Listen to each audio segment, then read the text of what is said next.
Good morning, I'm Sharaad Kuttan and welcome to BFM's Morning Headlines. It is the 15th of September, one day before Malaysia Day, and we'll take a break tomorrow. But before that, we just look at the newspapers today, dominated by one story, that of the UPSR controversy that we have it. Sinar Harian has this, 4 guru ditahan, 4 teachers arrested. 4 teachers in Perak and Pulau Pinang. Teachers or cheaters, almost rhymes there. 4 guru ditahan, there you have it. And Malay Mail ends with 4 teachers arrested over UPSR leaks. It does have this other story though, a minor story about the under-16 team at the Asian Football Confederation Cup. They made it to the finals. So some cheer on the papers, but that's not most of the stories. Even Harian Metro is just full of murder and mayhem and fake drugs. But we'll come to that later. So the discussions around the UPSR controversy really revolve around this. 1,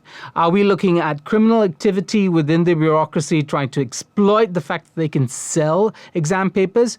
2, are we looking at teachers overzealous trying to make sure that their school does well and therefore feeding exam questions to their students? Or 3, are we looking at parents anxious to give their kids a little bit of an edge? We don't know. Maybe it's all. Maybe it's the perfect storm of all these interests coming together that's produced this particular controversy. And the other story that's actually quite interesting in the inside pages is this, the Prime Minister's comments on Pakatan Rakyat's failures or troubles in Selangor. Says that the Pakatan Rakyat is a copycat of the Barisan Nasional, but a failed copycat. Up to you to decide if that's true or not. The other story, and you see that in the face of this man here, there he is. He is a former information chief with PAS, the Islamic Party. He was killed.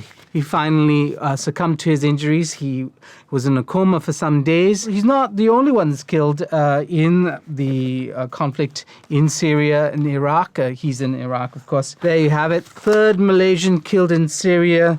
You have him, well, just about in every newspaper.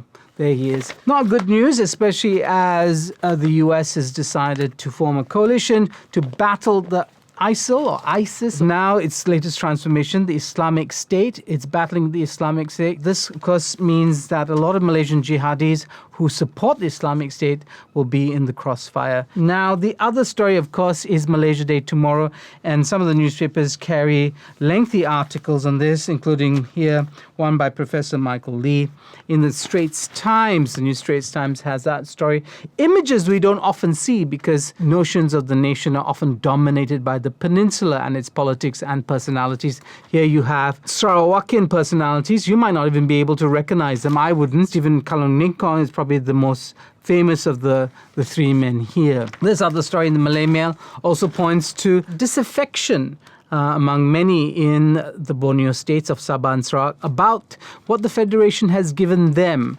And here, a story on the Sarawak Association of People's Aspiration, or SAPA, saying that they would like to nominate the 24th of September as Independence Day because that's the day that the Sultanate of Brunei gave the territories that now constitute Sarawak to the Brooks. Brooks, of course, was the line of English Rajas in Sarawak. All that and more in our newspapers today as we look forward to the holiday tomorrow. That is Malaysia Day. If there's anything to celebrate, it's the fact that we get another day off. And the word of the day is copycat. Yes, copycat for Pakatan, copycat for jihadis fighting in Iraq. Copycat, we'll leave it up to you to decide. BFM's Morning Headlines ends with me. I'm Sharaad Kuttan, BFM 89.9.